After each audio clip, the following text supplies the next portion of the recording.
সিজনের সবচেয়ে সুন্দর হাইপ অ্যান্ড পপুলার প্লেস হচ্ছে টাঙ্গুয়ার হাওর। মিনিমাম কত টাকা বাজেট থাকলে টাঙ্গুয়ার হাওরের ট্রিপটা কমফোর্টেবল ভাবে কমপ্লিট করা যায়? এক্সট্রিমলি বিউটিফুল একটা হিডেন প্লেস অ্যান্ড নামমাত্র প্রাইসে ইন্ডিয়ান প্রোডাক্টস গুলো কোথায় পাবেন সব নিয়ে থাকবে আজকের ভিডিও। টাঙ্গুয়ার হাওরে যান কিংবা না যান, this video gonna be super duper interesting, so don't skip it. এই ট্রিপের সবচেয়ে ইম্পর্টেন্ট বিষয় হচ্ছে একটা comfortable and budget friendly house boat. That's why I choose Bonedi house boat, কারণ মাত্র 4,500 টাকা বাজেটে হাওর ভিউ ওয়াশরুম সহ রুম পেয়ে গিয়েছিলাম। এটা আমার কাছে অনেক বাজেট ফ্রেন্ডলি মনে হয়েছে, কারণ এই বাজেটেই কিন্তু 3 বেলার খাবার, 2টা স্ন্যাক্স অ্যান্ড সাইট সিংসও থাকছে। অ্যান্ড হিসেবে কিন্তু পার ডে 2,500 টাকারও কম খরচ হচ্ছে। উইকেন্ডে প্রাইসটা ভ্যারি করতে পারে। আমাদের ফার্স্ট ডেটা স্টার্ট হয় বোট থেকে দেয়া welcome drinks, breakfast and snacks দিয়ে। স্ন্যাক্স শেষ করতে না করতেই চলে আসি টাঙ্গুয়ার হাওরের সবচেয়ে famous spot, which is watch tower. প্লেসটা এত হ্যাপেনিং, আশেপাশের সব হাউস বোট গুলো সেম এই জায়গায় এসে থামছিল, সো অটোমেটিকলি একটা ফেস্টিভ ভাইব ক্রিয়েট হচ্ছিল। এখানে কিন্তু জাস্ট 50 টাকা বা 100 টাকা করে অনেকগুলো বোট পাবেন, যাতে করে আপনারা আশেপাশে ঘুরে দেখতে পারবেন। এখানে না ছোট ছোট বোটে করে স্ন্যাক্স সেল করছিল, যেটা আমার কাছে খুবই ইন্টারেস্টিং মনে হয়েছে।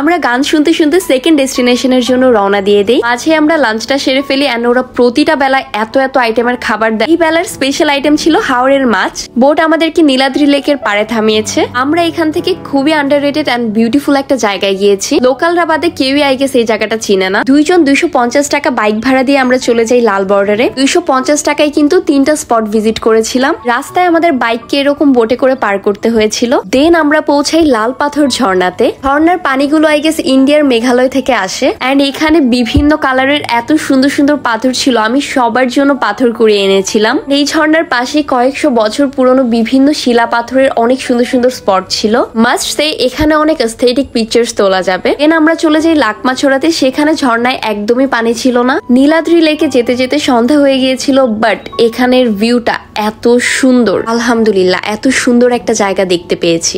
ঘাটেই বিভিন্ন প্রোডাক্টস এর দোকান থাকলেও আমরা চলে গিয়েছিলাম বড় ছোড়াতে। যেহেতু এই এরিয়াটা ইন্ডিয়ান বর্ডারে, সো ইন্ডিয়ান প্রোডাক্টস গুলো গায়ে লেখা দাম থেকে মাত্র 20 থেকে 50 টাকা বেশিতেই এখানে পেয়ে যাবেন। অন এভারেজ হিসেব করলে ঢাকার চেয়ে অলমোস্ট হাফ প্রাইসে এখানে সবকিছু পাওয়া যাচ্ছে। দেন আমরা বোটে ব্যাক করে দেখি স্ন্যাক্স হিসেবে ঝালমুড়ি অ্যান্ড চা ছিল। অ্যান্ড ডিনারে আজকের স্পেশাল আইটেম ছিল হাঁসের মাংস। 3 বেলার খাবারই কিন্তু একদমই আনলিমিটেড। আমাদের ডে 2টা স্টার্ট হয় ইন্ডিয়ার পাহাড় ভিউ ব্রেকফাস্ট দিয়ে। তাদের পেঁয়াজ মরিচের ভর্তাটা উফ, মাইন্ড ব্লোয়িং। আমরা বাদেও বোটে আরো 6টা মেয়ে ছিল অ্যান্ড সবাই একসাথে শাড়ি পরেছিলাম। এক সাইডে ইন্ডিয়ার বর্ডার অ্যান্ড আরেক সাইডে বাংলাদেশের হাওর। ভিউটা কিন্তু অসম্ভব সুন্দর। চা খেতে খেতে আমরা আমাদের নেক্সট ডেস্টিনেশনে পৌঁছে যাই, যেটা হচ্ছে সাদা পাথর। এখানের পানিটা এত ক্লিয়ার যে একদমই হোয়াইট কালারের ছিল। দেন আমরা বোটে লাঞ্চ শেষ করতে করতে চলে যাই শিমুল বাগান। এখানে এন্ট্রির জন্য আলাদা করে টিকিট লাগে, বাট বিলিভ মি এটা just West of time and money. But আমাদের নেক্সট ডেস্টিনেশন ছিল বারিক্কা টিলা। মানে মনে হচ্ছে পাহাড়টা শেষ, তাই না? কিন্তু এখানে অর্ধেক পাহাড় মেঘে ঢেকে আছে। এই সিনারিওটা দেখতে এত বেশি satisfying, I just loved it. এই টিলাতে উঠার জন্য অনেকখানি পথ হেঁটে উঠতে হয়, সো অনেকেই কিন্তু ঘোড়ায় করে উঠছিল কিংবা নামছিল। এটা এত রিস্কি। এন্ড আমাদের পুরো ট্রিপটা শেষ হয় বোটের last snacks, which is noodles দিয়ে। আমরা ঢাকা থেকে যাওয়ার জন্য এনআর এসি বাসে 1050 টাকা দিয়ে টিকিট কিনেছিলাম। যদি ভিডিওটা ভালো লাগে দেন প্লিজ ফলো মি, কজ আমি আপনাদের জন্য আরো অনেক শর্ট অ্যান্ড ইনফরমেটিভ ভিডিও আনতে যাচ্ছি।